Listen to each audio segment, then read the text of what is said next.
Silent Hill 2. Often hailed as the crowning jewel of this franchise, and the one that every Silent Hill game has to measure up to. Also, a game I hadn't really completed until recently. Like, I started it a few times, I just never finished it. Like I said in the video on the last game, I completed Silent Hill 1 on an emulator way back in the day when I was in high school, but PS2 emulation back in like 2014 was absolutely nowhere close to how it is today. And I was playing these games on my phone, so it was like 20 times as weak as an emulator on PC would be. So I never got around to it. Once I started making videos like this, I always intended to do one on it, but Resident Evil came first. Then a remake got announced, and I was for sure playing that since I love these kinds of remakes, and I was like, well, fuck it, let me at least try to play through the original just to be able to appreciate the new and improved makeover. Surprisingly, in comparison to Resident Evil, the original was way better of an experience than I imagined it would be. The game has some problems, which we'll talk about, but I gotta say, playing and completing this and the remake back to back was a hell of a good time. Beware of spoilers, blah blah blah, you know the drill. So, Silent Hill 2 is a pretty brave idea for a sequel that isn't really a sequel. I mean, yeah, it's called Silent Hill 2, all the marketing says welcome back, return to Silent Hill, shit like that. But narrative-wise, none of the characters from the first game have anything to do with this game outside of some joke Easter egg ending for it. But this is a brand new story and a brand new idea. Where in the first game, it was Alessa that was making things go tits up, whether she wanted to or not. This time around, it's the town itself that holds the power. Not only is this a way better idea, but it's smarter for the longevity of the franchise, as you can pretty much tell whatever fucking story you want until the end of time in every sequel, and the answer will always be, the town does it, and it adjusts based on the people in it. Foolproof, future-proof, and clever. The PlayStation 2 and the Xbox are launching. Now is the perfect time to craft a story that doesn't require you to have played the original. You just see a copy of Silent Hill 2 somewhere, buy it, and take it home. So, the first Silent Hill took place sometime in the 80s. Silent Hill 2 takes place sometime in the 90s. There's some contention on this. Different developers feel differently, but as a whole, this seems to be the general agreed on chain of events. And what's on the wiki. Most of the evidence points to this being the case. We are introduced at the start to James Sunderland. An absolute weak, poor excuse for a man and a complete piece of shit, but we'll get to that later. James is here in Silent Hill to find his wife, who died a few years ago of an illness. Strangely, he's received a letter from her claiming that she's here in Silent Hill, which is a town they visited on vacation that she loved and wanted to revisit later. With nothing else to go on but that, and all the roads in the town directly blocked off, he sets out on foot. Walking through these creepy-ass woods for a bit, he passes through a cemetery where he stumbles into Angela, who says she's looking for her mother and gives him directions to Silent Hill. She tells him it's dangerous, but James gives no fucks and decides to head into town anyway, where he sees for himself how tits up the town is going, and encounters a monster while searching it. Once again, I have to commend Silent Hill and older games like this for wasting minimal time. Plot established, and in the first 15 to 20 minutes maximum, your first weapon is handed to you, you encounter your first monster, and you're good to go. Resident Evil 7 and 8 could never. James sees a monster, grabs the nearest thing he can find, and gets to it. Alright, now that we've established the basic setup, let's actually talk gameplay, shall we? If you're familiar with Silent Hill 1, then this game plays pretty identical to that. Same controls, same map system, same idea overall. You explore Silent Hill for a bit on your way to your next major location, walk into said location where major story events tend to happen, walk back out on the Silent Hill to explore for a bit, rinse and repeat. All while beating the absolute brakes off of monsters and or turning them into Swiss cheese. If it ain't broke, don't try to fix it, and they don't. Improvements have been made to the combat. Silent Hill 1 had a weapon feedback problem where you would hit something and unless you were using a few specific weapons, you'd barely get a reaction out of things. That's been addressed here. You bonk things upside the head and you feel real feedback for it. Enemies react much more to being shot, and I gotta say, for an old ass game, the feel of the weapons themselves is quite impressive. As I said in Silent Hill 1, both melee weapons and firearms follow a sort of light, medium, and heavy system. And a handgun, a shotgun, and a rifle, and a wooden plank, metal pipe, and a greatsword respectively. The bonus chainsaw weapon in New Game Plus returns, and it's just as strong but clunky to use as it was in the last game. James's strafing and movement speed overall has been buffed compared to Harry's in the first game. And even though it's nothing compared to modern over-the-shoulder controls of the last 3 generations, it still goes a long way and is a much needed improvement. James has 2 separate sprints depending on if he's tired or not, but with how piss easy it is to run circles around almost everything in this game, which we'll talk about later, whether he's tired or not won't really matter. I wouldn't blame you for not knowing this, but James can actually block attacks and take reduced damage by holding square.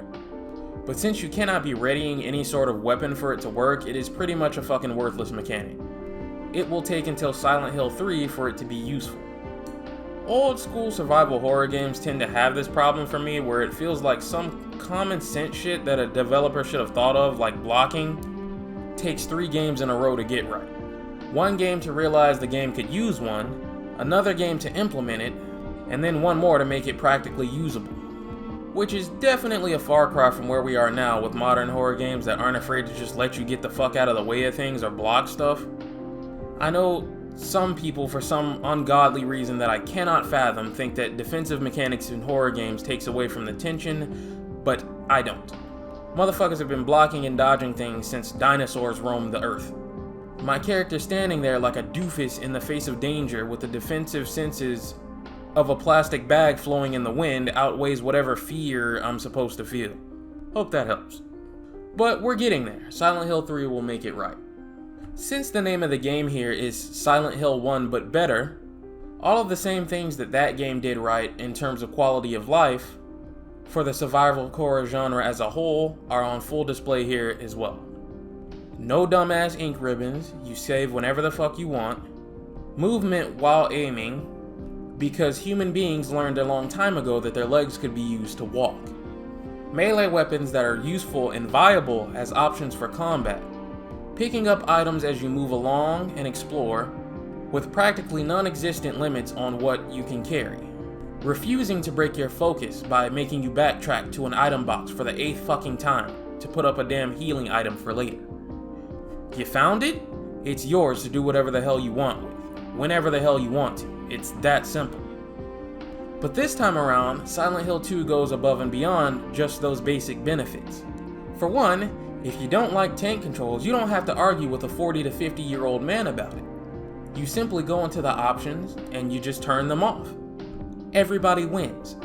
I don't like that they were ever a thing, but all my muscle memory and conditioning due to Resident Evil Stockholm Syndrome tend to have me just leave the tank controls on. In addition, because a lot of people bought Silent Hill 1 but never finished it due to the piece of shit that was the piano puzzle, and a lot of the puzzles in that game in general just being a massive roadblock, you choose the puzzle and combat difficulty separately from each other when you start the game. This is, once again, genius.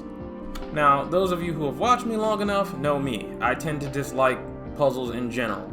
They do nothing but get on my damn nerves and get in the way of what I bought the damn game for in the first place, and I will never change that opinion. As a matter of fact, if it were up to me, I would just snap my fingers and delete puzzles from every video game ever made that wasn't specifically a puzzle-based game like Portal or some shit.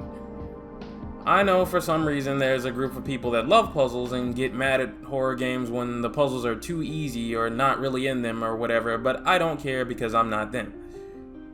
So the ability for the player to just build the game they want to play based off of what they want out of it is a fantastic idea that works in this game's favor. So now, let's talk visual upgrades.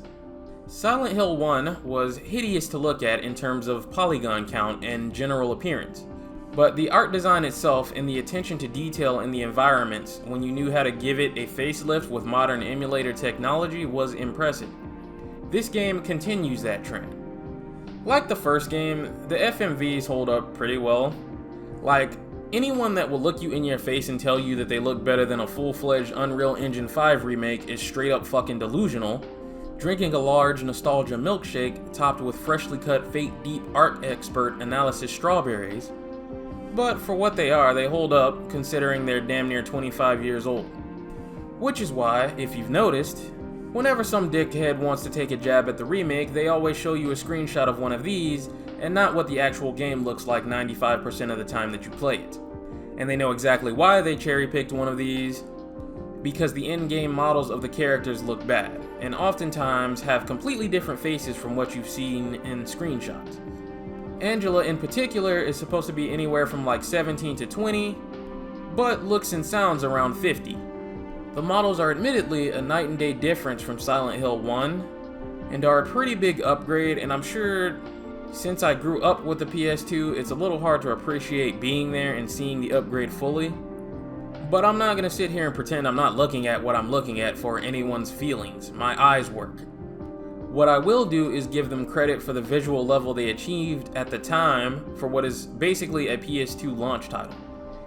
If you've played a lot of PS2 games from the early generation versus the end of the generation, like Devil May Cry or Resident Evil for example, you'll notice the models from the late to mid 2000s tend to look way better than the early 2000s stuff, as developers tend to get more comfortable with the technology. This tends to happen with every generation, as we'll see with later Silent Hill entries on the PS2 and beyond. But I say that to say, yeah, it's not a looker model-wise. Team Silent will absolutely lock the fuck in by the time of Silent Hill 3 and 4. But notice I made it a point to say models, because in terms of the environment design and the art direction, they have absolutely outdone themselves here. Even with these old dusty models and textures, this game is still beautiful to look at. All that attention to detail they put into the way the world looked in the last game are still put into this game, and with the new PS2 hardware, you see the fruits of their labor. The interiors of this game look incredible. All this stuff adds to the atmosphere. And if there was an award for some of the greatest atmosphere of all time, Silent Hill 2 would deserve it. Silent Hill as a franchise was never going to compete with someone like Leon Rizgod Kennedy and Chris Roydfield in terms of beloved characters known for their big action hero moments. I mean, over the course of the franchise, they have a couple. I'd say in terms of power levels, Heather Mason and Alex Shepard are two of the strongest. They are just absolutely cracked killing machines, and that tends to make them my two favorites. But in general, these are just regular ass people. So instead, it locks in more on how it makes you feel. Silent Hill just has mood and vibes. The signature film grain of the franchise is known for making its first appearance here, and it definitely helps set the mood.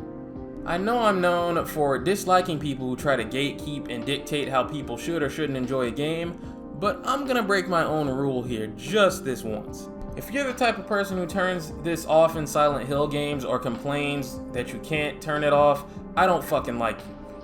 You're lucky that I have to treat you legally like a human being, because you deserve to be in a cage for the rest of your miserable fucking life, and it should be illegal for you to turn off film grain in Silent Hill.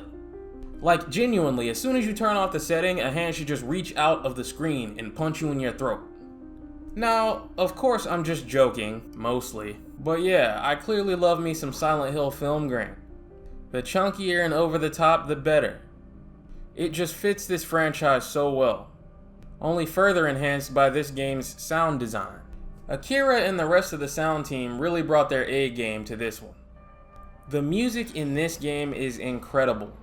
Some of my personal favorite tracks are Fermata and Mist Air, Null Moon, Blank Fairy, and Betrayal.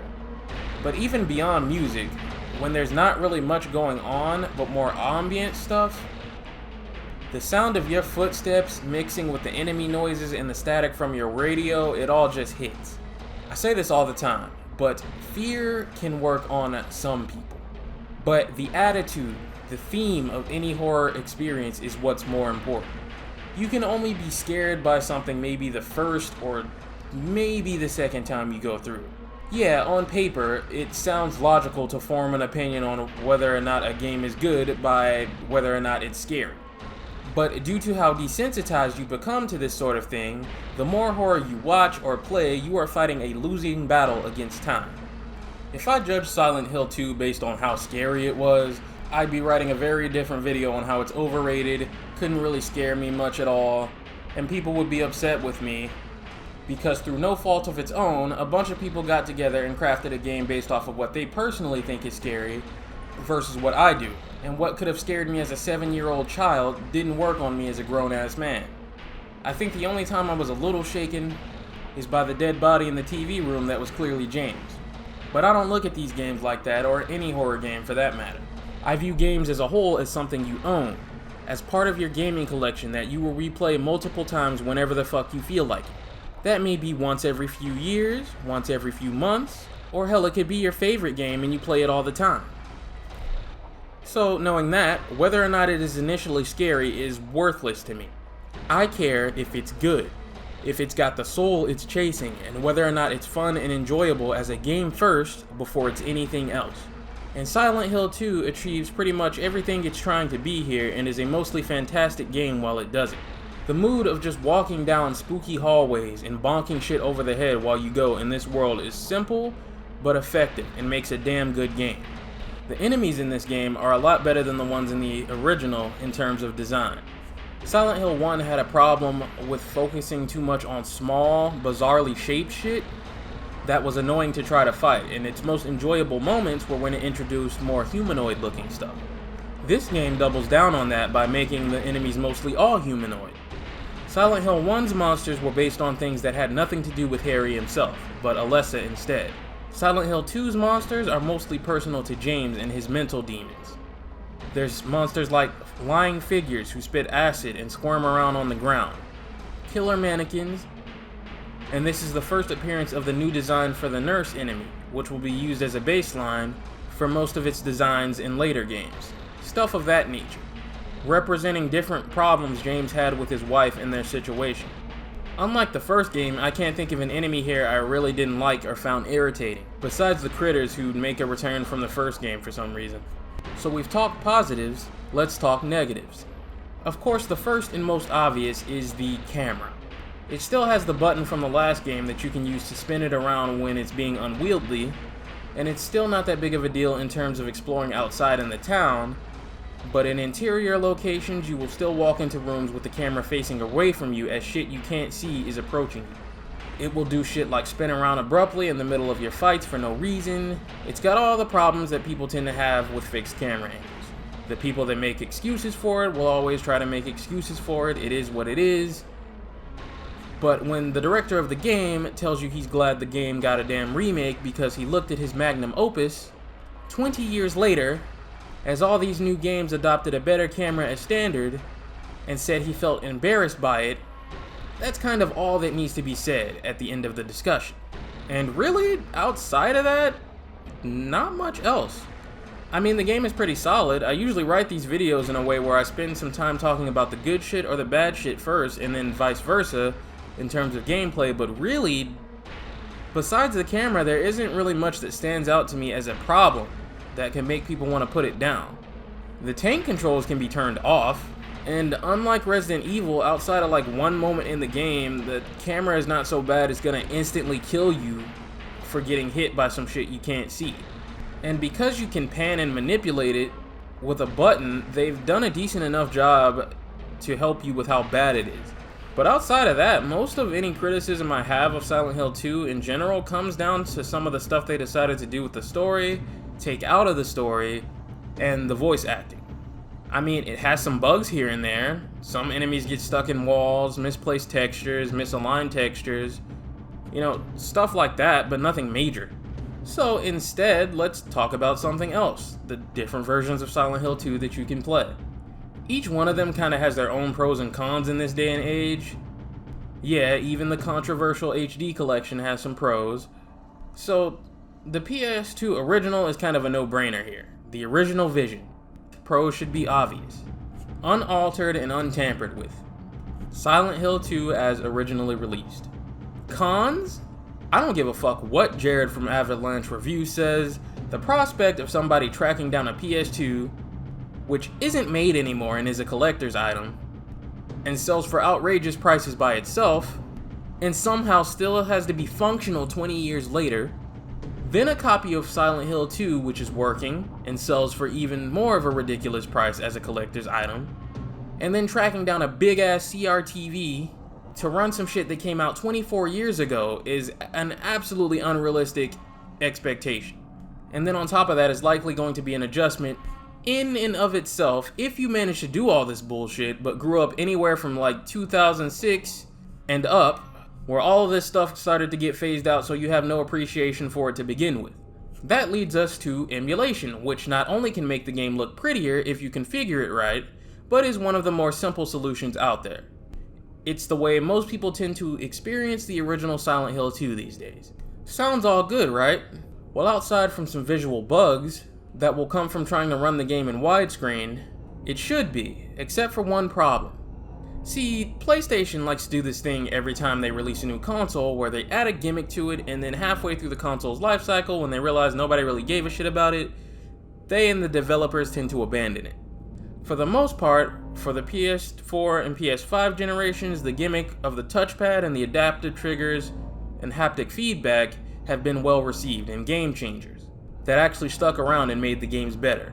The 6-axis, the gimmick of the PS3, is the most famous example of one crashing and burning. But less talked about is the fact that the PS2 had its own gimmick, the pressure-sensitive buttons. I can think of only 2 games off the top of my head that actually bothered with it: Silent Hill 2 and Tomb Raider 6. Why? Because the gimmick was confusing and fucking sucked. If you've played Silent Hill 2 on emulation before, you might not even know this, but half the game's combat mechanics you can't even use this way. And it's something I don't see very many people talk about. I didn't even know about it until I was watching some footage of Silent Hill 2 and wondering why the fuck James was doing completely different attacks from when I played it. The poor Team Silent, clearly starstruck by the technology and having no way to know it would fail, and that doing this was a bad idea, changed to this system where if you press the attack button lightly, James does his light attacks. If you press the button firmly, James does his heavy attacks. Because there is no way to register pressure sensitivity through emulation, James will always do his heavy attack no matter what you do if you play this game on a PS2 emulator. Now, this doesn't break the game or anything, as more often than not, you'll tend to be doing the heavy attacks anyway because they're more useful, and tend to be only slightly slower than the light attacks on average, but it's still an entire feature missing from the game. And in the case of the wooden plank, for example, it changes from the thing you'll never use again as soon as you get the pipe, to a reasonable thing you might stick with due to the fact that you can do light attacks while moving, like the knife in the first game, which also mistakenly makes it feel like the odd man out of the original trilogy in terms of combat depth when you try to emulate it. Outside of that, that's pretty much the only problem with it. So what's your next option? Well, there's the HD collection released on the PS3 and the Xbox 360. Now, this version gets shat on all the time for some good reasons, because it's more than a bit compromised, but I'm gonna be that contrarian for a minute that says if you know what you're doing in terms of emulation and patching, or download an already patched PlayStation 3 version, it's actually not that bad of an option at all. Not really ideal, but reasonable. Alright, buckle up.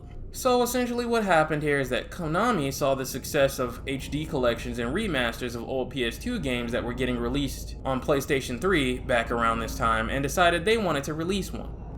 But because they were lazy, and are still pretty lazy even to this day, they didn't want to do it themselves or put much money into it, so instead they outsourced it to a small studio that they wouldn't have to pay much. That in and of itself is not a problem. Tons of companies still do this even to this day. But these fucking buffoons threw out the source code to the original games a long time ago and decided to hand over broken, unfinished scraps of the game's build, full of bugs and missing shit that hadn't been implemented yet, to the studio that they gave the project to. It was a fucking disaster. That studio basically had to rebuild damn near half of a game from scratch, not just in visuals, but in the underlying code that makes it do what it does. Obviously, this was not gonna work with the time frame they were given. But Konami, because they were run by absolute drooling chimps, rushed it out the door so that they could get it out in time for the launch of Silent Hill Downpour and the second Silent Hill movie. Needless to say, when it came out, it was missing all kinds of things and was a buggy mess. Not good. And you know what they did next? When they were told the time and budget that would be needed to actually fix the game up, which would require multiple patches. Since the team needed to once again remake shit from scratch, they decided they would let them do one patch, would only release it on the PlayStation 3 version, since the PS3 was more popular globally, and they didn't want to spend any more money, and just abandon the project altogether. Fucking insanity. There's also one other elephant in the room, which is the replacement voice acting. See, when you hand someone a half-finished build of a goddamn game, it's probably missing some of the crucial voice lines and files that can't be replaced. I would imagine this was more so an issue with Silent Hill 3 than Silent Hill 2, because Silent Hill 2 ended up with its original voice acting as an option. But initially they made the decision to just replace the voice acting altogether because Silent Hill had a bad reputation for voice acting anyway. But due to the emotional attachment of nostalgia, it divided the fanbase. Some people were looking forward to it and others were upset that the abysmal performances that they grew up with and were attached to were being thrown out. Even the original voices for James and Mary hopped on Twitter displeased. Now, here's the part where I say some shit to make people not like me. James's original voice actor always rubbed me the wrong way for this. Like, it's natural to feel some type of way about your work just being thrown in the trash, but unlike Mary/Maria's voice actress, who actually did a good job in the first place, when you look at the stuff he was saying, it really wasn't about anything for him besides getting paid. He wanted more money and felt like he was owed more money and that they only replaced him to not pay him again. As if there's a planet in our fucking solar system where it costs more money to employ him than Troy fucking Baker. They never would have had to pay him again to begin with. As Troy Baker told him on Twitter, that's not really how voice acting works. Once you're paid and have done your job, they can kinda do whatever the fuck they want from then on out. Now, I'm sure I've pissed people off for not siding with James's original voice actor here. Accused him of manipulating a situation he didn't understand to rally fan nostalgia, attachment, and familiarity to fill his own pockets with some more dollary dues. As if that has never happened before and we never see voice actors do that. Bayonetta 3. So while you're typing that massive fucking angry rage comment that I promise you I'm not gonna read, what I need you to do is ask yourself a very important question. If he was in this for the fans' sake and preserving the original games, where was he at making sure Silent Hill 3's original cast ate good too? I sure didn't see him fighting to make sure they got their justice. He signed his new contract with Konami, got his money, rode off into the void, and was never heard from again. Sure, he may have nothing to do with that game, but this is about the fans, right? This is about all the original voice actors who did their parts. But not only did he not give a fuck about anything going on with Silent Hill 3, but outside of him and the voice actress for Mary, he sure didn't fight to make sure any of the other original voice actors of Silent Hill 2 got paid. To my knowledge, they're the only one who got new contracts and more money. After that, dead silence, hush mode. But I guess getting your money that you were really after can really make you do a 180. This entire situation in general is just silly. The easiest way to have solved this problem would have been to just offer the option for more realistic performances for both games, as well as offering the originals from the jump to avoid this entire controversy. That way everybody is happy and everybody wins. Like, if you actually see no issues with the original performances and wholeheartedly believe that articulation and tone that is all over the fucking place and almost never fits the scene adds to some dreamlike state of the game and the characters in it as an ever-tired excuse, then I guess I'm happy for you. But I don't buy it. When it comes to Silent Hill 3, I would say most of the original voices were alright, but the voice acting in this particular game was terrible. It's carried by one actress who was able to read the script, understand the assignment, and deliver in making people feel gravity and weight of the story told. The characters are supposed to feel like real people and show real emotions, and I like the HD collection voices for that reason. The only blemish on it is I think the new actress for Mary and Maria does a good job with Maria. She sounds sexy, tempting, and captures that role well. But I think I prefer the original more in this case, because I think the original does a better Mary. So it leads to a bit of a trade-off where you get better overall performances out of the HD collection for a slightly worse Mary. But to be honest, when I play these games today, I tend to have them modded to include the HD collection voices because it's just what I like more. That way I can run the best version of Silent Hill 2 and 3 around with the HD performances on PC. But this HD collection version of the game is in a weird spot where the one still available for sale is the fucked up unpatched Xbox 360 version Konami abandoned to die. That's what's backwards compatible today. Like, if that's all you can get your hands on, it's better to play a version of Silent Hill than not play one. But you're better off running the PS3 emulator, making sure your game is patched to the update they released that fixed a lot of its problems, and going from there. Like, it's not perfect, there's still some shit they got wrong, like sign fonts, there's still a texture bug here or there, stuff like the streets being cleaner than the original, the fog and the film grain, while patched up to be better, still aren't on the levels that they are in the original. But with the patches, I'd say it's honestly a good enough way to experience Silent Hill 2. Which is something I've only really seen a few channels that have covered the game talk about, and shout out to the ones that do mention that the HD collection is really not that bad after the patch. Most just hop on the hate wagon to whore out their views, tell you about the buggy fucked up launch, never really talk about the post-patch version, and move on. A lot of you maybe don't know this, but the HD collection of the original Devil May Cry games are also missing effects and fog and stuff. There's a ton of videos of comparisons that you can find on YouTube. The reason you don't hear about it as much is that Capcom didn't kick the port out so it actually functions correctly. And the level of stuff missing wasn't exactly to the severity of this game's launch. Stuff was downgraded, but not a lot was completely missing like this collection. So over time, the stuff that was downgraded or missing kinda just became a non-issue, as a lot of new players to Devil May Cry just kinda have no point of reference and most people just don't give a fuck anymore. And it makes me sad to note how these versions of Silent Hill turned out and how Konami mishandled this. Just like Metal Gear Solid, Silent Hill is their baby. This is what made you as a company. You're supposed to do whatever you can, whatever you need to do to fix these games up. In a perfect world, this collection has the new voice acting, the old voice acting, both as options for both games. It's been patched up to be reasonably close to the originals in terms of effects.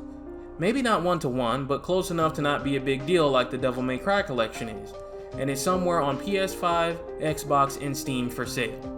But because Konami decided to be cheap and abandon it, that's not the world we live in. Cause I've played through the patch, and if I told you I'd been using the PC Enhanced Edition mod as the baseline footage for this video, then in interior location, splicing the footage of the PS2 version and the PS3 HD collection version all over the place and just cutting out anything that's obvious, you'd never be able to tell which is which. Because it's pretty alright these days, and it was so close to being good enough with 1 or 2 more patches. They could have really done something beautiful here, and as it stands, I think the HD collection is okay, if you're already into PS3 emulation and know how to patch it, since you don't have to deal with any of the widescreen bugs that come with emulating the PS2 version, and the heavy attack bug I talked about isn't present. But enough about that, let's talk about the absolute best way to play the original Silent Hill 2, since Konami dropped the fucking bag they could have had. The Silent Hill 2 PC Enhanced Edition. Lucky for me, this mod reached official completion a little before the Silent Hill 2 remake came out, and these days is the optimal way to experience the game. See, for all this talk about the HD collection version of the game, the original PC version of it wasn't any better, and neither was the Xbox port for that matter. In typical Konami fashion, their lazy asses outsourced it, and this led to a version with, you guessed it, worse effects, downgrades all over the place, and fucked up fog. This version in its original state was arguably worse than the HD collection.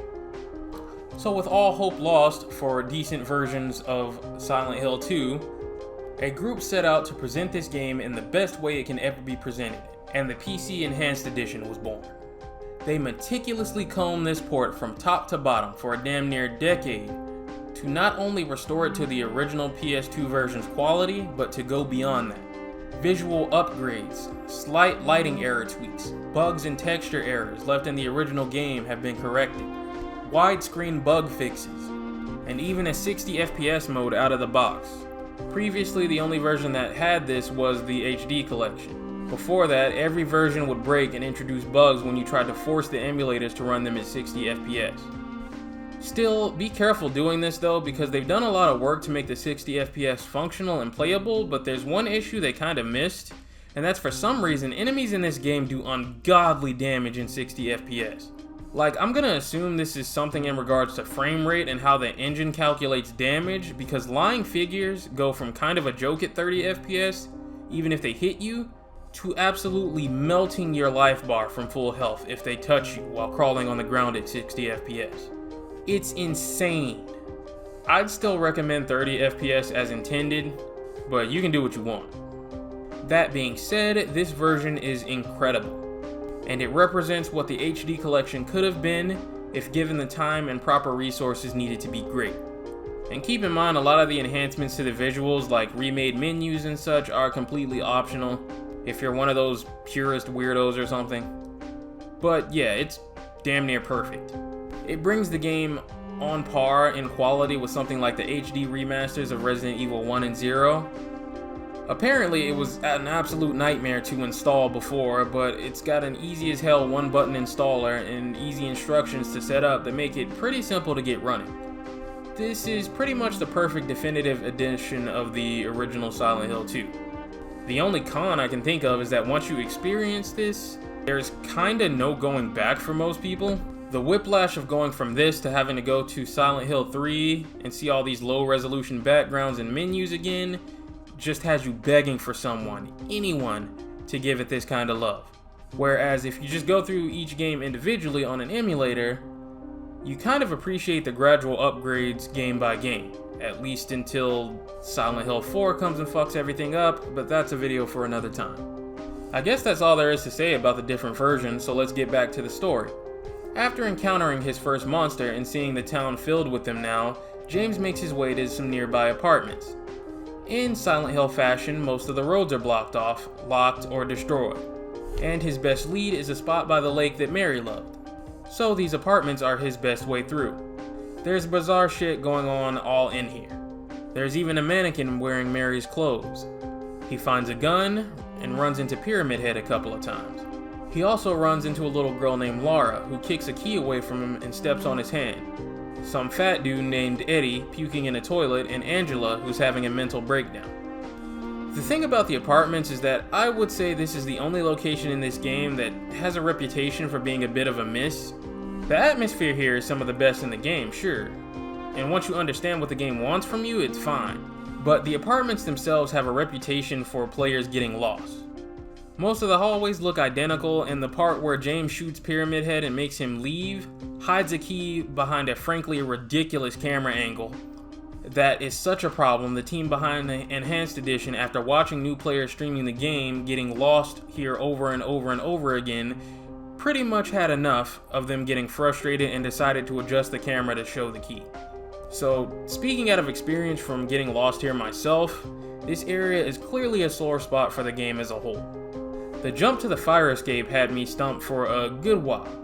The remake will fix a lot of these issues, and the original version is nowhere close to as awful as the school in Silent Hill 1 was, so the confusion here is pretty tame by comparison. You can absolutely fumble your way through, as I eventually did. It's not that bad, it's fine, but a camera tweak here or there could have really helped figure things out.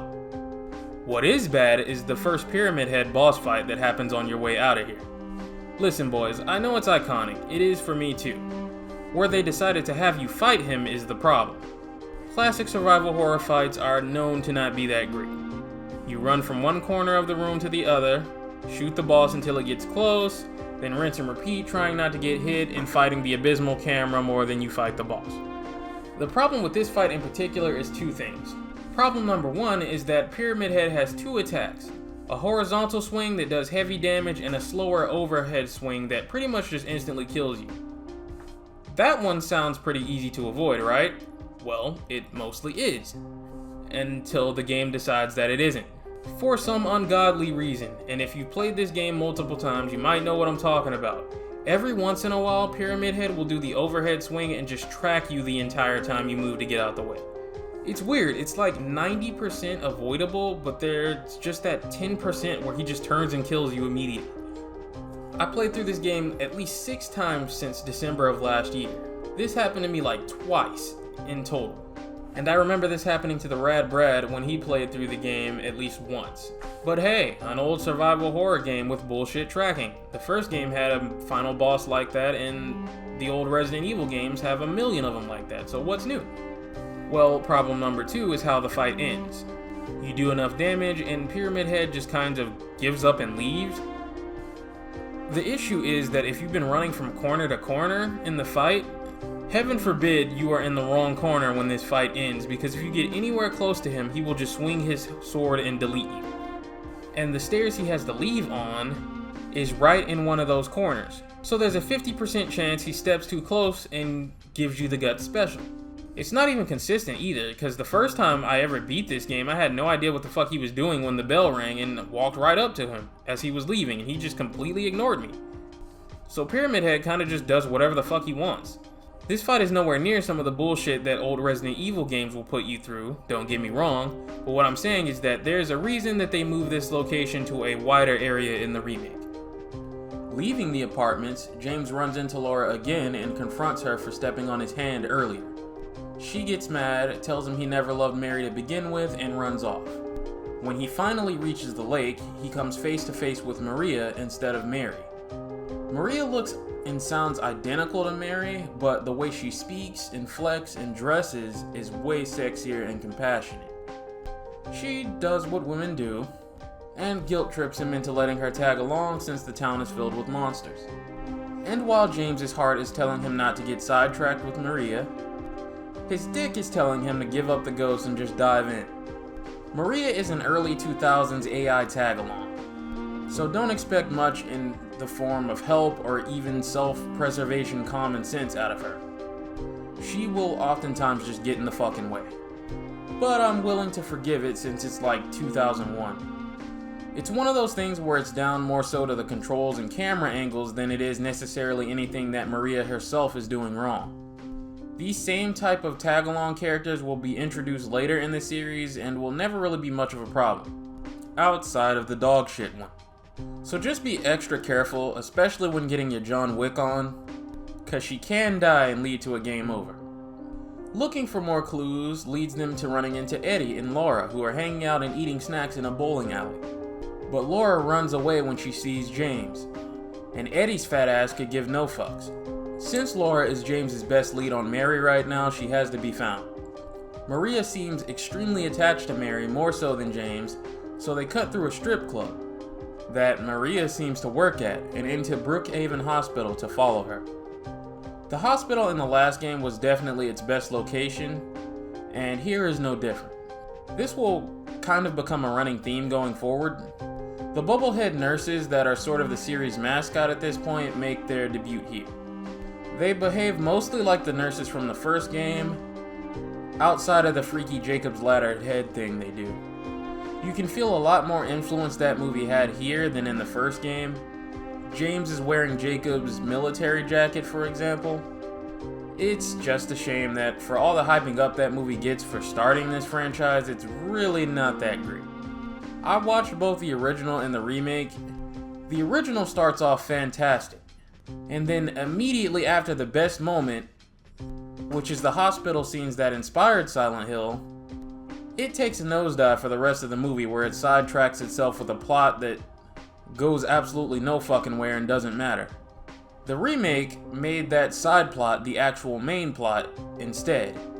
And while I like the twist in it, it's more of a reimagining than a remake. What I'm saying is, Silent Hill is just better. Like, don't go watch Jacob's Ladder expecting the level of storytelling that you'll get here.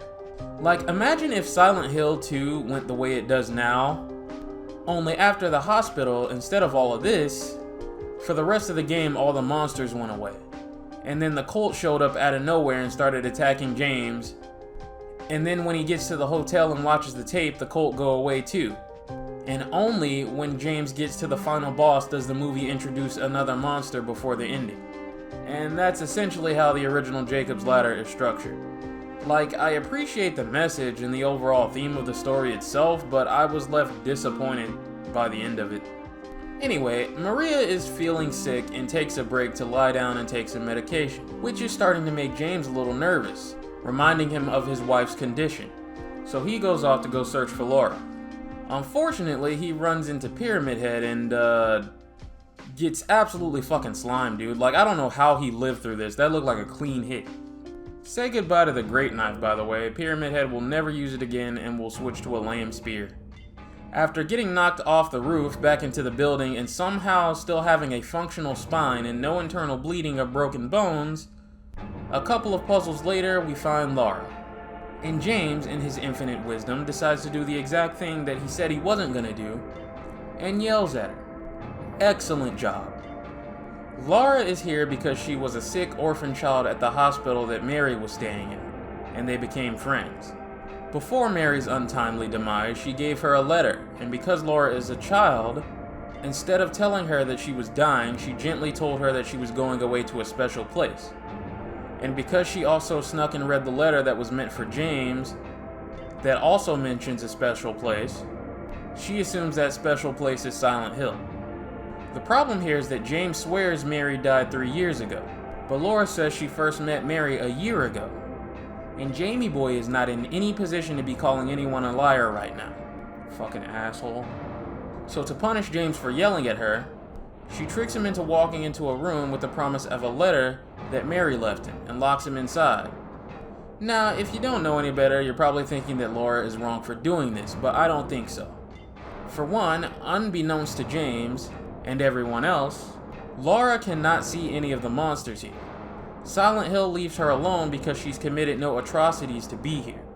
So to her, she's just locking the jackass that stopped coming to see Mary at the hospital and made her depressed and just yelled at her in a room. And he calls her a brat instead of apologizing like she wants, so fuck him, he can stay here. James, however, can see the monster because James has been a bad boy. So James has to deal with a boss fight now. Pretty simple, do the survival horror boss thing and it's over. And the game finally has an Otherworld transition. Yeah, here's the thing.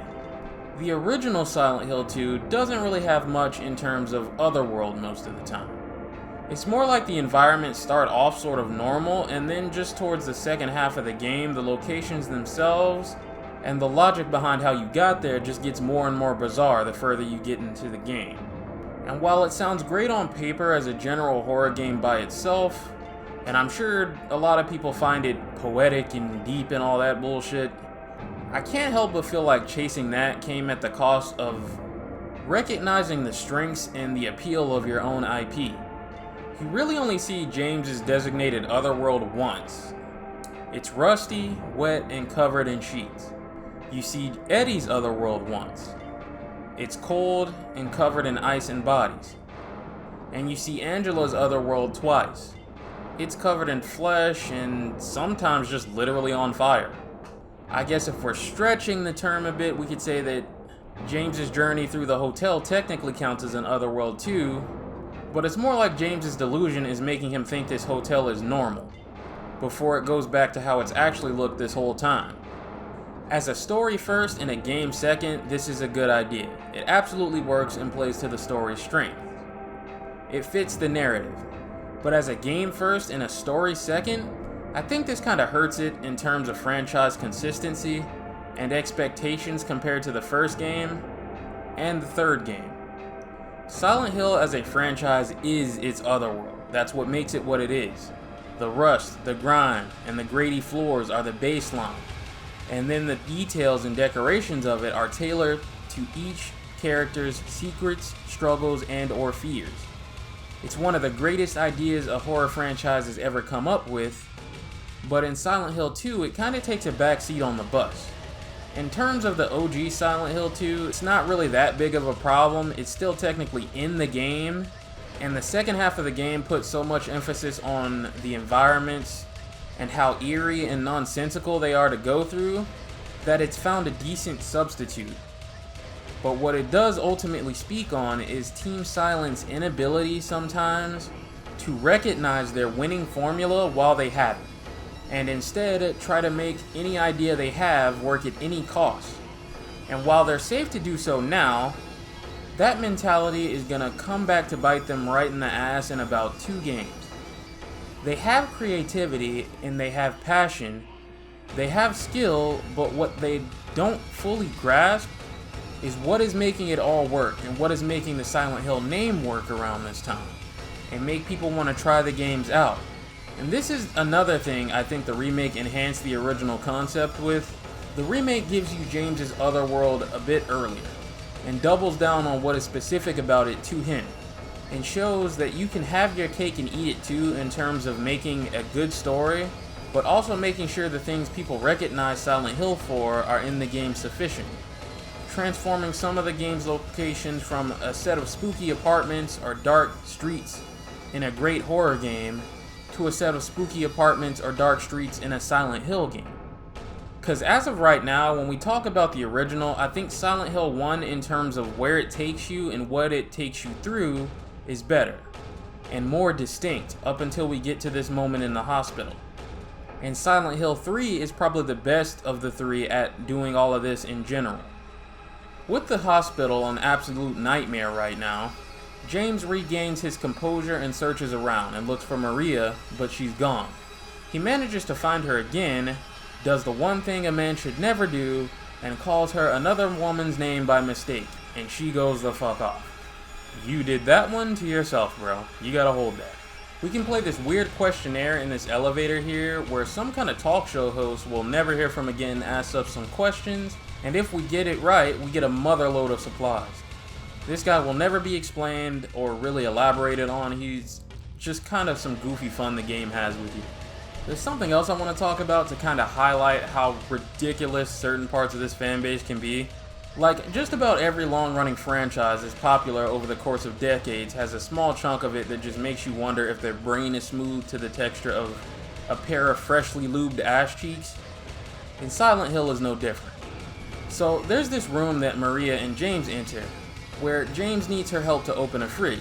Most players will never even notice that it has no electrical cord to give it power, at least in the original version of the game. But being that the PC Enhanced Edition team meticulously combed through it for details and oversights like this, they decided to add a power cord. Now, if you have an IQ above the $3 it takes to buy a McDouble at McDonald's, this really won't seem like that big of a deal. You'll just think, ah, that's cool, and keep it moving. But to the kind of people that like to pretend that they do, by being way too fake deep about everything in this game, this was seen as a great betrayal from the mod, ruining the original vision. I promise you, this was nothing more than some guys in 2001 getting their bearings with new PlayStation 2 technology, who made a fridge model and just as an oversight forgot to add the cable to it. Because they aren't gods among men who never make mistakes, they're human beings. The same way they left some textures and glitches misaligned in certain parts of the game's original cutscenes, or ran out of time to make every model they wanted to and place some old chunky low poly cars from Silent Hill 1 next to the upgraded new ones and hoped you wouldn't notice. Like, it's fine, it happens. And just like the whole controversy with Jill's actress changing in Resident Evil Revelations 1, this sounds like a completely stupid thing to have a meltdown over when you take into account that the remake will come out later and literally do the exact same thing, and will be the version most people play any fucking way. But back to the story, Laura is missing again, so they go searching. Perhaps they search a little too much, because Pyramid Head shows up and chases them down. Maria is too slow to make it to the elevator and gets slimed in front of James, much to his heartbreak and dismay. Here's the thing. Up until now, this game really hasn't had a bullshit moment, the way the first game had a couple. But this is the one time that it does. On normal difficulty, you won't really think too much about it. You just run to the elevator and go on about your day. But on hard difficulty, this section is kind of a piece of shit. Because Maria will get absolutely shreked before she can make it to the elevator if you just try to sprint to it. Trying to shoot Pyramid Head to slow him down, since this is the only time in history that they decided he can even sprint, even though it completely contradicts his identity and how he's behaved before this, and will behave after this, as he will never be able to do it again, regardless of whether he has the great sword or spear, while you try not to shoot and instantly kill Maria before Pyramid Head does, only to fight to get to this elevator and have the game slap you in the fucking face by having her die here anyway in a cutscene, rendering your efforts absolutely worthless, couldn't have been a great feeling in 2001, and it has aged even worse in 2025. This is one of the things I'm most happy that they changed in the remake by making her run ahead of you until she trips. But with her dead, James's mental state is deteriorating rapidly, and he catches a glimpse of Laura running around the streets at night and chases after her. Now that we're at a turning point in the game where it will be mostly at its best, there's one huge misconception about Silent Hill 2 that I would like to address that is constantly being regurgitated, especially by people on YouTube that make videos about it. And that is that the game is not about its combat, intentionally discourages it, and punishes you for fighting. This is complete horseshit. It is the biggest lie ever told, not only about Silent Hill 2, but about classic survival horror games, and it is to their retrospective detriment, as plenty of players who could otherwise end up enjoying these games end up avoiding them thinking they're walking simulators or some shit. Now, if you've ever played an old survival horror game for yourself and looked at your resource count by the end of it, you would know that that's not even remotely true. The only game I can think of that has an issue with resources is Code Veronica. And that's because Code Veronica is notorious for being designed in pace like shit and expecting you to see into the future. In most cases, however, in like the early game, the first act or so, yeah, you tend to be put in positions where it would be better to save your resources and run past or avoid as much as you can, because the games tend not to give you much at the start to work with. But this is less of a focus as the game goes on, as you get more weapons, more health, and ammo. Then it's really just up to you on whether you feel like fighting or not. You're not really punished for either. Like, I don't know if this is selective memory or some shit, but I don't believe it's even that, because some of the people who open their fucking mouths play these games all the time, and still their brain just cannot compute the logic. Silent Hill 2 is one of the biggest examples of this, unlike any other. To shut people like that, and especially Under the Mayo, the fuck up, just take a look at all this stuff I have on me by the end of the game. From the time you step foot into the hospital to especially the moment you step foot outside of it, you are showered in supplies. I could slaughter every single enemy I run into from the hospital onwards and still have more than enough ammo and health to decimate the final bosses with little to no trouble. If you look around this town when night falls, there is stuff everywhere, damn near on every other street corner. Now, why is all of this stuff everywhere? Because obviously you were intended to fight most of this. The developers put all this stuff around here under the assumption that you would be killing all these enemies. It's just that old games like this have combat that isn't very good, so it saves more time to just run past something than to kill it. Not because you can't, not because you're really harming yourself much if you do, but because the game is fucking old. And most old games like this didn't really have good combat because the video game industry was still kind of finding its footing and what works best for people as a baseline for combat. So people opted to just run past most stuff even if they didn't really need to.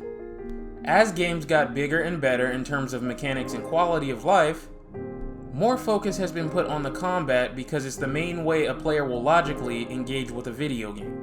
It makes much more sense these days to flesh out the combat and create tension through enemy mechanics and kit design because it just makes sense. But when it comes to these older games, over time, to shield their favorite beloved video game from any criticism of being old and clunky, people will rush to this defense that makes zero sense when you actually play it. As if someone put ammo all around the fucking place because they didn't want you to use it. Here, I'm gonna help liberate you from this silly delusion worse than anything James has going on here. So what I want you to do is close your eyes and repeat after me. It's an old game. The combat is kinda bad. Again, it's an old game. The combat is kinda bad. Once more, it's an old game. The combat is kinda bad. One more fucking time. It's an old game. The combat is kinda bad. Now open your eyes. Oh, would you look at that? Nothing's fucking changed. The game hasn't magically become shovelware. The people that love it still love it. The people that weren't gonna love it still don't love it. The people that prefer the original for whatever reason still haven't changed their mind. The people that prefer the remake for whatever reason still haven't changed their mind. It's okay to just man the fuck up and admit some things. It doesn't make the game any less impressive or any less of a quality product for the time it came out. The only thing it means is that the time it came out has long since passed. Team Silent did incredible work here. But it does mean that just like Resident Evil, if they could go back in time and make the game like this instead from the start, they would do so in a heartbeat. You know it and I know it because their directors have said it. They wish this was the first thing they had thought of, but the idea just hadn't come to them yet. It's okay. And honestly, out of all the Silent Hill games, Silent Hill 2 is probably the easiest in Team Silent's library. In most of the other games, there are enemies whose sole mission it is to get on your fucking nerves if you're trying to run. None of those enemies really exist in Silent Hill 2. They're all very slow owing to the fact that they're humanoid. You are absolutely untouchable in most of this game unless you're going out of your way to get touched. Not only do you run absolute circles around everything, but combat, while dated and clunky, is actually very simple. You put a few shots into something and it falls to the floor. Then you stomp it and it dies. Rinse and repeat for almost every general enemy in the game. Yes, there are things like the flashlight mechanic not alerting them if you turn it off. But like the rest of the games, outside of the one that fucking sucks, and doesn't have a flashlight in the first place, this isn't a mechanic you'll really be engaging with much, and I would imagine most people these days only know about the flashlight mechanic because of their love to discuss games like this. Learning about it much after playing one of these games for themselves, because these games sure as shit never tell you that that's a thing. Because it's honestly quicker to just leave it on and run past stuff than to turn it off and walk past. Especially in this game where nothing is much of a threat if it sees you anyway. And I don't say that the game's easy as a negative. I don't have shit to prove to myself or anyone else. I'm down for whatever a game wants to be.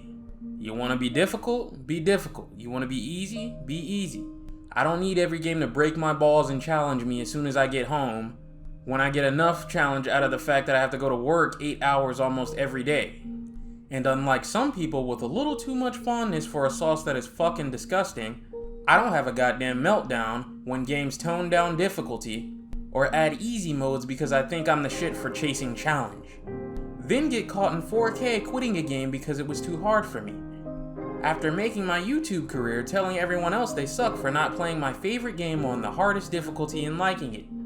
I got killed exactly once in the playthrough I did for this video.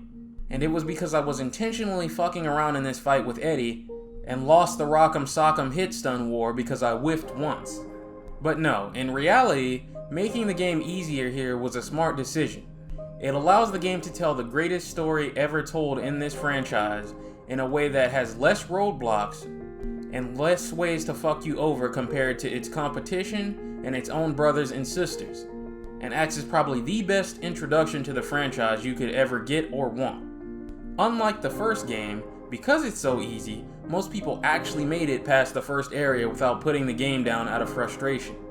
The bare minimum friction in Silent Hill 2 is one of the reasons it's so beloved and remembered, because everyone who ever bought it was able to make it to the end. In closing this rant, Silent Hill 2 is not nearly as cutthroat as certain people make it seem, who think they have some third eye opening understanding of it, that they don't, to try to make shit more deep than it actually is. It's an old clunky horror game that gives you a fuck ton of supplies because the developers intended for you to be killing things. It's just that you can, and most likely will, dash around everything in it. That does not mean that that is what the game is about. When Team Silent realized that people weren't really fighting as much as they wanted, they actually seemed to want to rebalance everything in its sequel by reintroducing enemies that try to knock you to the ground and encourage you to fight, and tied one of the game's only 2 endings behind killing as many enemies as you could find. Do not believe for a second that this game's level of coasting past all this stuff was intentional to this degree. Alright, so we're out of the hospital, into the fire, and James has found a clue that's led him to Silent Hill Historical Society, where he sees a photo of Pyramid Head as an executioner in the town's art museum. Very important detail, not just for this game, but moving forward for the franchise as a whole. He's here to punish those who have done bad things. Somehow he finds a long-ass staircase that leads him from the sewers into a prison? Like I said a bit earlier, to show you how fucked James' mental state is becoming, the game just stops giving a fuck about whether James is ending up anywhere that makes sense. He just kind of finds a hole in the floor every now and then and jumps through, as a metaphor for how further and further he's falling mentally. But right now, he's met Eddie again, who himself is starting to go crazy, and letting his own murderous urges slip, lying and saying he killed the guy in the cafeteria for looking at him wrong. The coolest thing about this whole prison by far is the photo in this room that's a picture of a dead James where the body is. As a matter of fact, most if not everybody in the game looks like James from his point of view. This was really more of a cost-cutting trick than anything else, as they will do the same thing in Silent Hill 3 to save budget and time, reusing Silent Hill 2 models as the bodies, but in this specific game, they also get to use it for purposes in the story, to physically manifest James's guilt.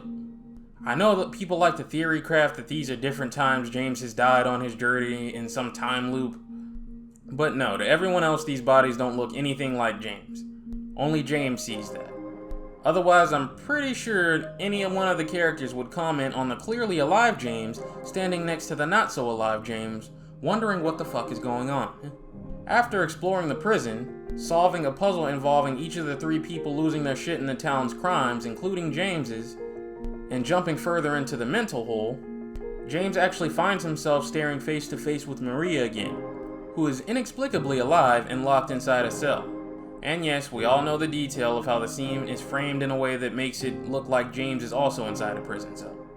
She just kinda sidesteps the fact that she's still alive, toys with his head a bit by pretending to be Mary, tells him she knows about the tape they made at the hotel they stayed at last time they visited here, and then turns on her charm to get him to get her out of the cell. And James is thinking with his meat again, so he decides, fuck it, I'll deal with Pyramid Head to get you out. So there's a couple of rooms here and there that Pyramid Head can show up in, but for the most part this isn't really a nemesis situation, which I'm very thankful for, by the way. In fact, if you look at some of the pre-release footage, Pyramid Head was actually more present in the game initially and would follow you around like Nemesis, but they thankfully deemed that shit to be too annoying and decided he wouldn't be doing it. You can find his great knife in a side room, and while very strong, it's not worth using in most cases because James slows to a crawl when equipping it, and takes forever to swing. But it's nice to have. If you know what you're doing, you can make this thing work, but I personally can't be fucked to deal with it most of the time and would rather just shotgun and rifle my problems to death.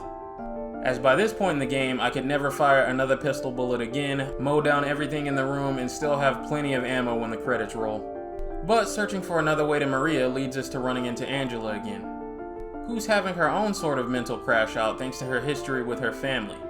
I'm gonna talk about Eddie and Angela in more detail a bit later when their stories sort of come to a close before the grand finale, but for right now I will say that Silent Hill 2's story is mostly crafted pretty solid.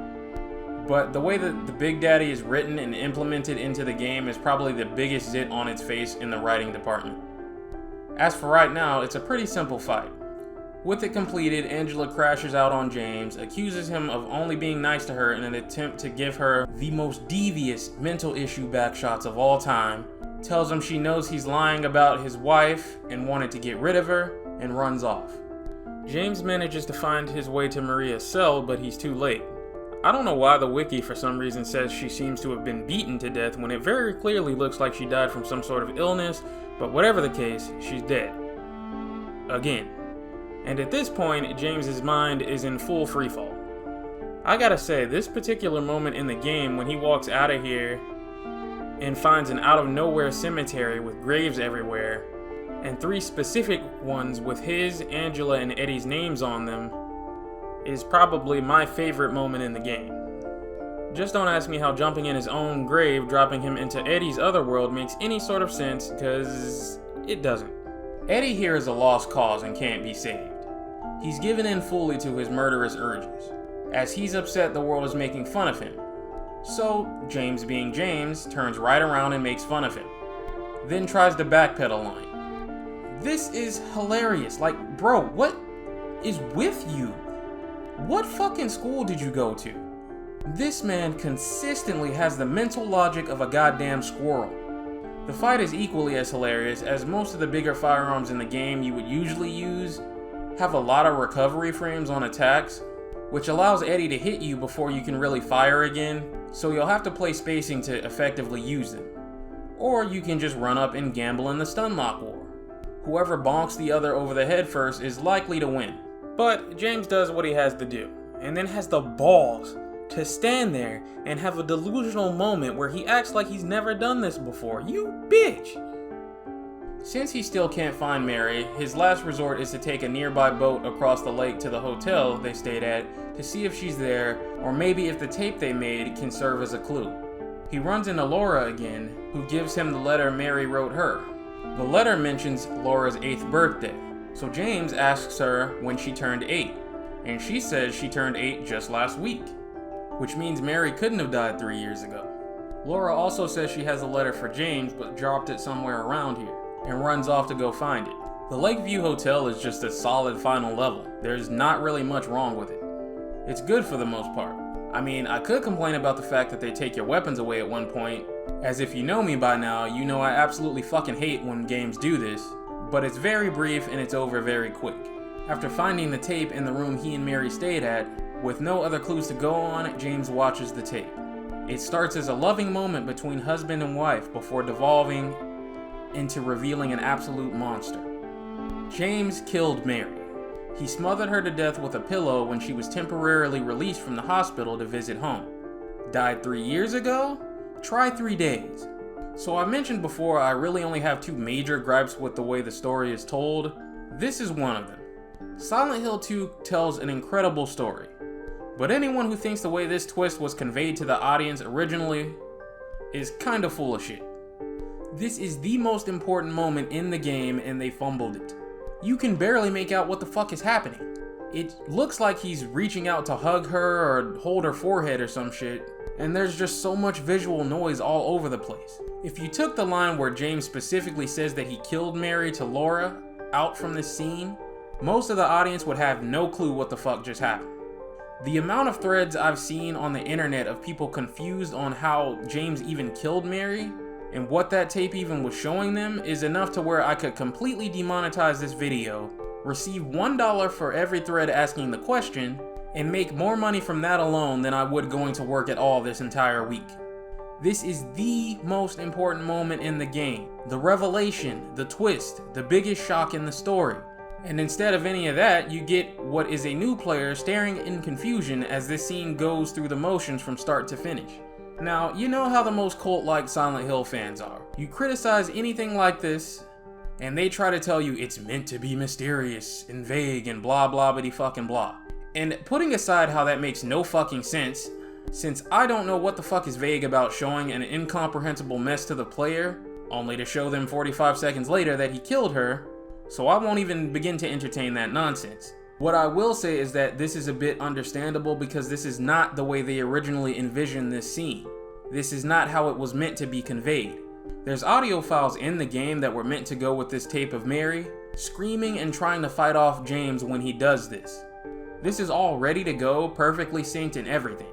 Like it's a file they just moved from the cutscene shortly before release. Likely because the audio is very disturbing and sad to hear, and they were worried they'd have their game rejected and censorship would be needed, which would land them in trouble with Konami's suits for having their release date pushed back. But they should have just took the risk, I'm sorry. When you play the PC Enhanced Edition, there's this little box in the launcher that warns you should probably only check it to add these files after you've completed the game. I say, fuck that. This absolutely needs to be the first thing you make sure you have checked. I don't give a fuck if it's your first time playing it, or your 300th time playing it. Checking this box does absolutely nothing but make experiencing this story better. It is so much of an improvement.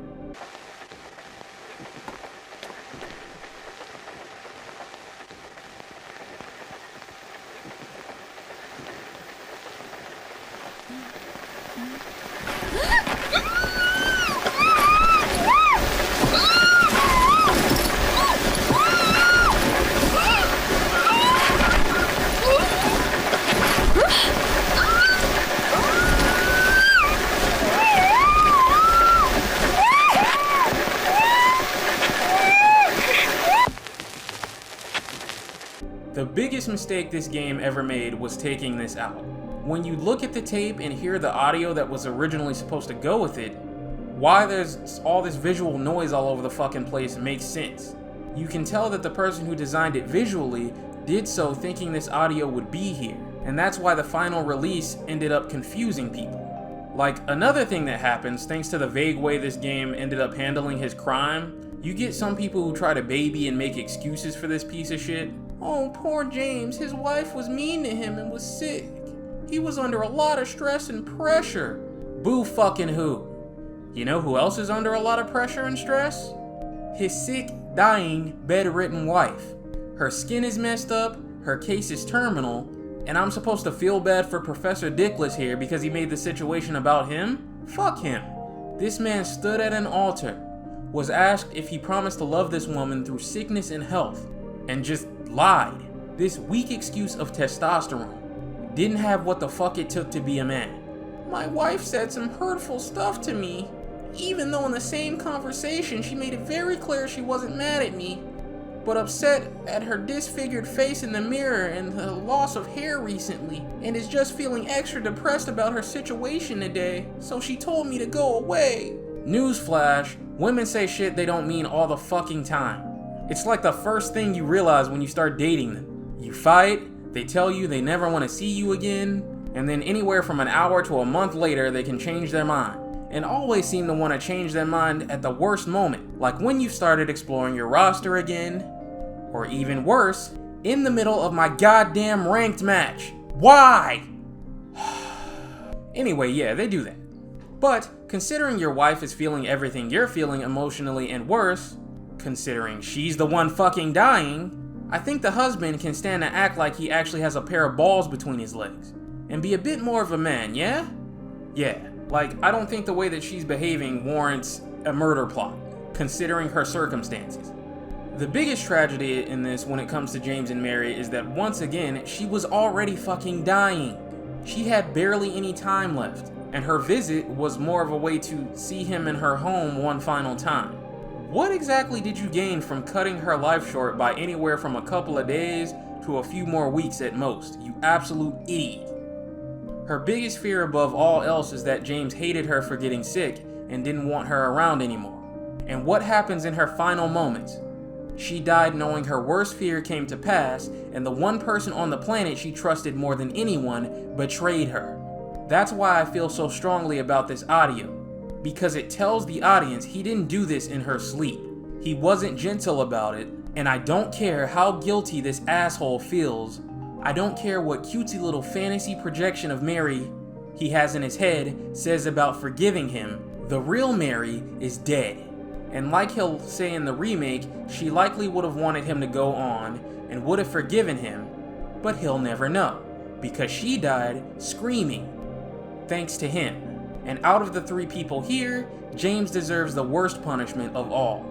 Laura finds him, and accepting what he's done wrong, he confesses, which causes her to call him the bastard that he is, and she runs off.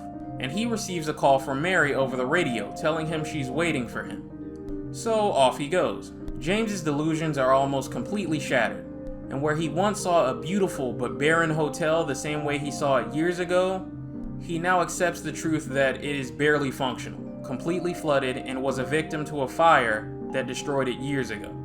The other thing I forgot to mention, but I'm glad to bring up now, as it fits this point perfectly, is the letter that brought James here in the first place. Throughout the game towards the later levels, more and more of it disappears, from the paper becoming blank to the paper disappearing completely because it was never real. Another lie James told to make himself feel better. This stretch of the game, like the one after Maria's cell incident, is powerful. Like, it's hard to describe, but it's like everything that you see and interact with, in addition to the sad music playing, just feels right. But all good things must come to an end. And speaking of ends, here comes Angela. Angela, like Eddie, is lost in her delusions, unable to accept and atone for what she did and what brought her here. She has completely given up, feeling unloved and lost. Now, these flames technically aren't real. This is more like the second time you see her Otherworld, only taken to the absolute extreme. And because James rejects her and refuses to love her, and also refuses to give the knife back that she gave him earlier, She's presumed to walk off somewhere to delete her save file. So I mentioned 2 issues with the story I have, and Angela is tied to the other one. Now that we're here in front of the grand finale, let's talk about the stars. Eddie was drawn to Silent Hill because he was bullied by his peers at school and had murderous urges building up inside of him. He was a fat loser, an absolute moron, and didn't accomplish much of anything in life, so everyone treated him like dirt. This led to him shooting his main bully in the leg as well as killing the bully's dog. And he's fooled himself into thinking he's some hotshot serial killer that pulls no punches and stands up to anyone who treats him bad. Instead, in reality, he's a Chris Chan 2.0, who failed even as a killer. Now, the game doesn't make this clear. This had to come after the fact, years later, through clarification from the developers, but Eddie has never really killed anyone, only a dog. And all the other bodies we see around were like that when he got there, so he wasn't lying about that. The message that most people tend to get from Eddie is that he's here because he's a psychotic murderer. It's a fine message in and of itself and works mostly fine for the story, but the message in reality is Eddie is a fucking failure who sucks at life, sucks at even killing, and try as he might, people will always see him as a fat loser and he will fail at everything so long as he remains content blaming others instead of himself. It's a much more nuanced message and the one they were trying to convey here, which is why it's laughable when I hear Under the Mayo try to tell people that the remake ruined Eddie by making him a dumb loser, like the original portrayed him as some cunning mastermind. I don't know what fucking game you were playing, but it wasn't Silent Hill 2. He was always a fat, dumb nobody that was the butt of everyone's jokes, and instead of doing anything to change that, he let it make him insecure and paranoid. Over time, he deludes himself into thinking he's something he's not to get some power and authority that isn't real, and considering a dying, depressed office worker makes him look like a chump, he fails at that too. But Eddie ultimately still works out fine in the end as a character and serves his purpose well. James is our main character. We know why he's here.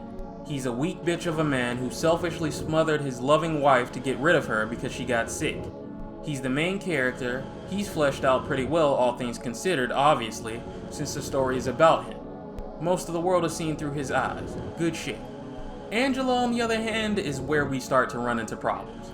Angela is here because her father and brother have been assaulting her for years, since childhood, and her mother told her she deserved it and deserted the family, leaving her alone with 2 monsters with no way of escape, to be subjected to that for years, until recently, when she finally snapped and killed them both in the night, and was drawn to Silent Hill to look for her mother.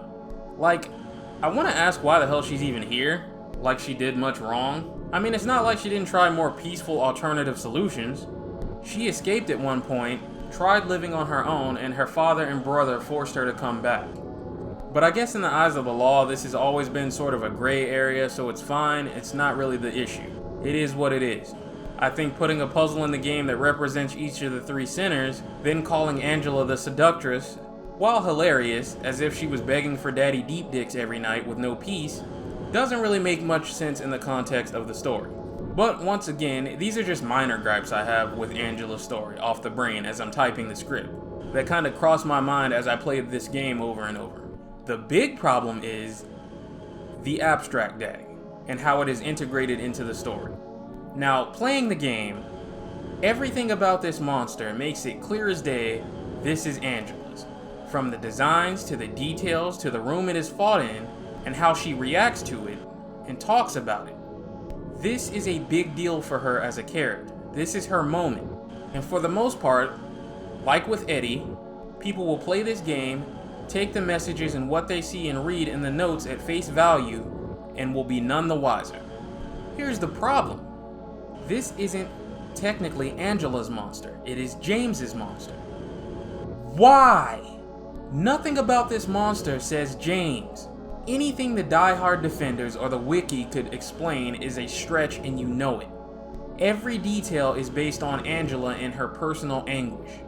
This is a James monster owing to the fact that immediately after Angela dies, you come upon a room with 9 squares, like the save points you've been using throughout the game, representing each of James's delusions that James has had in his mental state. Like I said, most people playing this game at face value have no idea what these 9 squares even are, because the game never tells you, and the only way you would know that is by researching things the developers have said after the fact. Each supposedly represents something different. Flying figures, bubblehead nurses, pretty much every enemy in the game barring the dumbass super roaches that they brought back from Silent Hill 1. The most important delusions are Maria and Pyramid Head. Maria is a being that Silent Hill conjured out of both memories and physical traits of the real Maria, mixed with what James wants out of a woman and feels like he lost with Mary's illness. She's the version of Mary James thinks he wants in his head, but for all intents and purposes, she is pretty much a whole functional human being Silent Hill created out of thin air. Pyramid Head is obviously an executioner and a punisher. He's here to seemingly pass judgment on James. Now, a common misconception about Pyramid Head before the lore of these executioner types enemies were extended in further Silent Hill games and media is that he's here to kill James. He's not, really.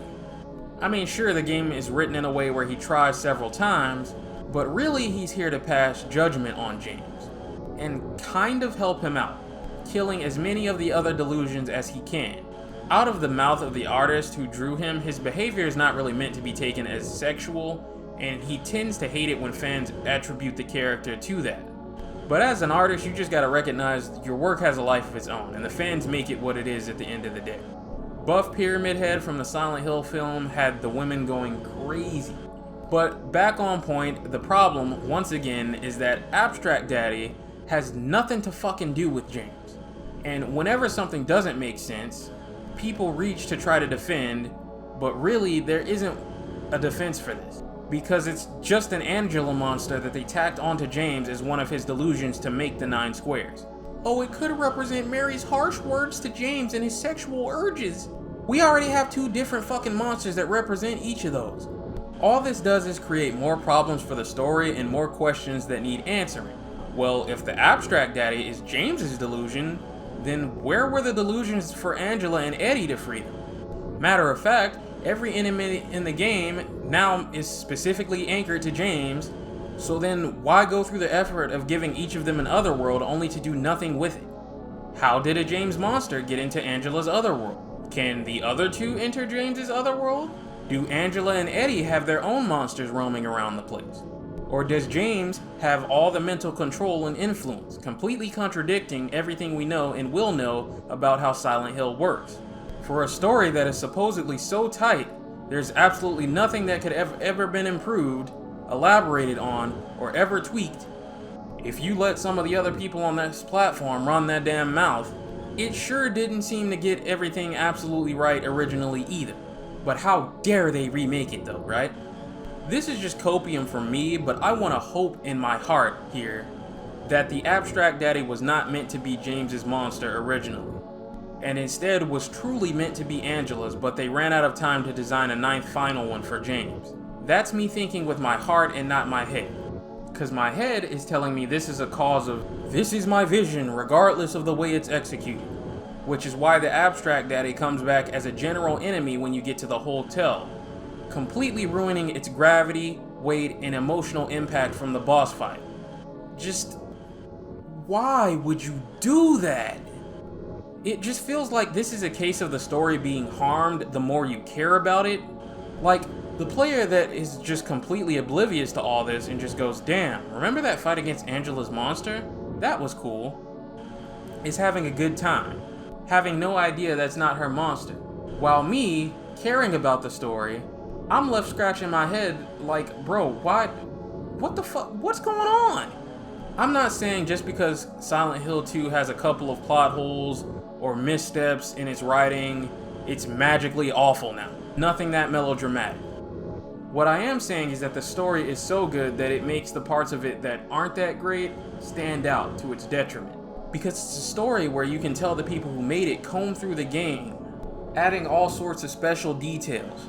From the football posters on the wall when you first meet Eddie, because his bully was a football player. Or the fact that you can find his van parked in Silent Hill, to the messages that James sometimes finds that are clearly speaking directly to him, to the disappearing letter. Things like hearing a man crying in the apartments when you walk by the same exact room number, that you will find Maria's body in a second time in the labyrinth. All these countless other details that show you the passion and love put into this game from top to bottom. That it makes these sore spots like the abstract daddy stick out. The game goes through all these efforts to make not just James, but Angela and Eddie stand out as their own people, who feel real, only to undersell that at the end by cucking Angela out of her own monster to give it to James. It could have absolutely used some monsters that are linked specifically to Eddie and Angela that have nothing to do with James, to help sell the idea that there are 3 people here for 3 different sins, who as a whole are collectively influencing the way Silent Hill is behaving right now. But outside of their mental states, notes, and ultimate fates and revelations, sells that idea short. I get James is the main character, and his story is the focus. But a monster or 2 for Angela and Eddie would have done the story and the world building good. This is the end of the line. All 9 red squares are here. Eddie and Angela are dead, and it's James's turn. Maria is once again revived and executed in front of James by 2 Pyramid Heads. And finally he gets it and understands what Pyramid Head has been saying to him. Accept what you've done and stop fucking lying about it, or end up like the other 2. Pyramid Head is here because James always knew what he did but mentally didn't want to accept it. Enough of the bullshit. Second to last fight in the game. It's definitely an old school survival horror boss fight, that's for sure. The fight isn't really against Pyramid Head, it's against the back of James's head. You will spend the majority of it being able to see absolutely nothing, sprinting from one corner to the next, taking shots at what you can't see with fire animation recovery so long, you're likely to get hit anyway unless you want a one-shot, run, one-shot, run, one-shot, run, rinse and repeat. Still not as bullshit as the final boss fight of the first game, but needless to say, the remake is a dramatic improvement over how stiff this is. The music is really good though, so it's still a powerful moment in the game, it just plays like shit. But eventually, seeing that James is done lying to himself, the 2 Pyramid Heads give up as they serve no purpose anymore and take themselves out. And we get the famous hallway walk to really put into perspective how rocky their marriage could be with Mary's sickness. And I mean, yeah, obviously if you care about your wife, hearing what she says to him will hurt your feelings. You love this woman. I think James is a dickhead, but she did some emotional damage here. This isn't a one-sided thing. With that being said, if we're weighing who's more valid here, I'd say the bedridden, sickly woman losing her hair, covered in scars and rashes, who feels repulsive and like she's not worth loving anymore, is probably dealing with more demons and sorrow than you are. Realizing that not only are you dying, but the person you love is going to have to move on without you, eventually find love again, and there is nothing you can do about it but spend your last few weeks of life in agony is heart-shattering. Despite all this fucking yapping, she needs you. That's fucking obvious. Be a man, be there. But it's too late for that now. Did what he did, and it's time to face it. So this game can end one of 3 ways. It's a big improvement from how the first game handled its endings, which was complete bullshit. The way this game does it will be the standard for the franchise going forward. Depending on how you play and what you do or don't do, James can stay in his delusion, choose to still make excuses for what he did, and face Mary at the end of the game, where she will grill him for it and be the final boss. In most of the other endings, he will instead face Maria, who's pretending to be Mary. One thing that the remake definitely does better here is drive home Maria's intentions and why she's even showing up looking like Mary. It's because she's upset James loves Mary more and she doesn't matter as much to him. This entire game, she's been doing whatever she can to replace her. And she's deeply hurt by James's constant rejection of her, no matter how close she keeps getting to making him change his mind, as she pretends to be Mary before James realizes. Whereas here in the original, the first thing she does is reveal that she's not Mary, and start nagging James for constantly mixing up the 2, which makes you wonder what the fuck the point of her even showing up looking like this was, if she was gonna complain about it. Either way, she's pissed and she's the final boss instead. Pretty decent fight. The camera is still the camera, but it's really simple to just stay away from her and unload all your best stuff. Regardless, he kills her and has a sort of mental heart-to-heart with Mary, where he apologizes for what he did and comes to terms with it. From here on, the standard ending most people will get on their first playthrough is him leaving Silent Hill with Laura and moving on. Don't ask me how the fuck he managed to convince Laura, who hates his fucking guts for killing Mary, to leave with him, because I don't know. I don't really like this ending anyway. The other one, which is the one the novel uses, the developers tend to consider their favorite, and the one I prefer too is the in-water ending, where James cannot forgive himself and drives into the lake to end everything. Some people won't agree with that. This is one of the most debated things when it comes to Silent Hill 2, but since this is my video, I can say what I want and don't have to give a fuck. We ain't running no democracy around here. Not every ending where the main character lives is the best ending in terms of what's right for the story. And In Water seems like the natural conclusion to the journey. It's what all the imagery and messaging in the game is hinting at. The writing on the walls, the graves for everyone. Mary didn't die 3 years ago, she died 3 days ago. Her body has been in the backseat of James's car from the start of the game. He drove to Silent Hill out of grief and regret. And from the time we see him in the bathroom to the end of the game, he's been having a mental breakdown, where he's tricked himself into believing his own lie, making him forget what he really came here for, which was for this ending specifically. In my opinion, James doesn't deserve to live or get out of what he did here, with a walk off into the sunset. Out of the three here, we can argue that Angela didn't really deserve to die for what she did, but Eddie and James definitely had it coming. He betrayed his wife's trust and love, and took an orphan child who we can assume is also sick, since she was at the hospital long enough to know the nurses and form a connection to Mary, and broke her heart, and he created a third victim in Maria. The other endings are just typical joke endings like the dog controlling the game, the UFO ending from the first game, that sort of thing. The only other one of note, which is really just an homage to Pet Sematary and a way to reference the cult, but ends before it even goes anywhere and isn't really worth much as a story conclusion. The letter I had to listen to when I completed this game broke my fucking heart. I'll say it again, every other voice actor in this game was awful, but Mary's carried this game on her back. Reading this letter and having to record her lines for it made her cry. Whether people agree with me or not, I don't give a fuck, but this game's story couldn't have made an impression this strong on people without her. And then immediately after the credits roll, your ears are blessed with this masterpiece.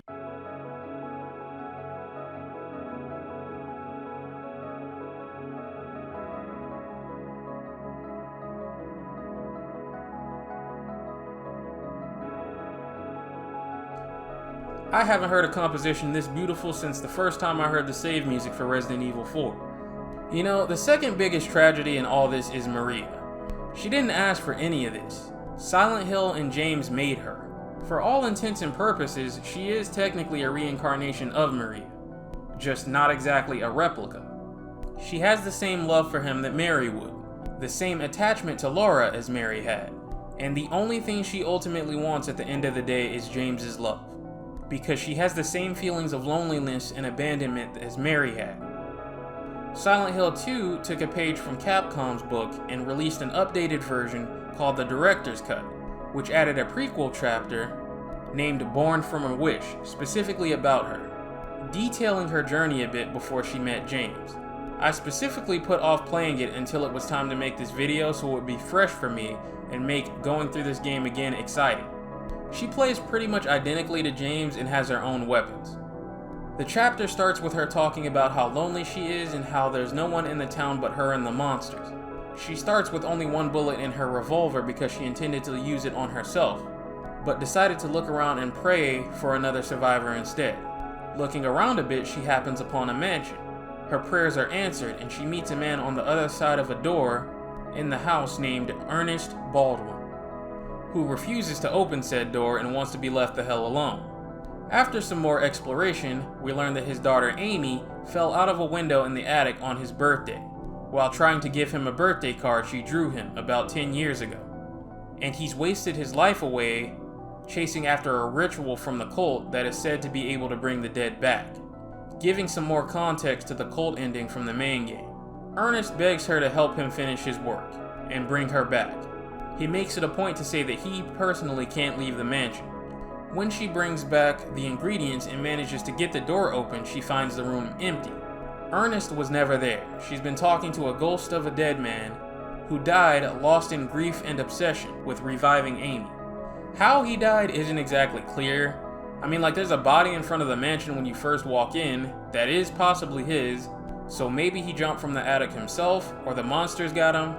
But I'm sure if they do a DLC for this game in the remake, they'll elaborate a bit. But with her mental state even lower than it was before due to having her hopes dashed, Maria almost goes through with ending it again, but decides against it and throws the gun away. Maria, what the fuck, dude? Like, I know they have to do this since she's defenseless in the main game and they have to write her to get rid of this, but this could have come in real handy.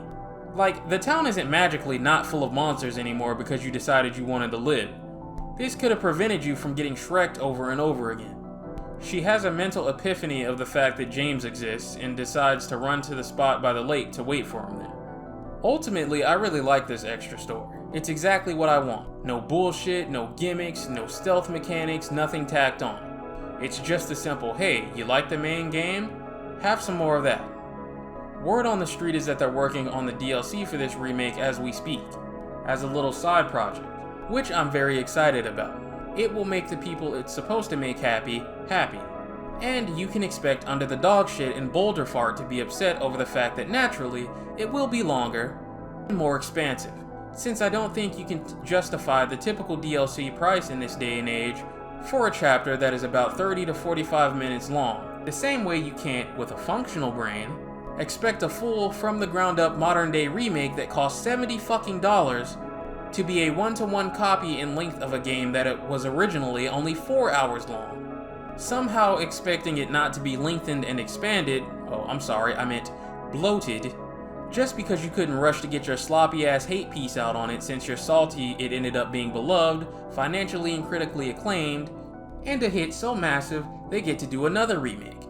But I'm getting ahead of myself here. The video on Silent Hill 2 Remake will come out later. I know my most dedicated viewers are eagerly awaiting me to tear them both new assholes, and it's coming, but we got a lot of games to get through. It may benefit me to jump ahead straight into dropping a video on the remake to get more views, but fuck views, we're doing this the right way, game by game.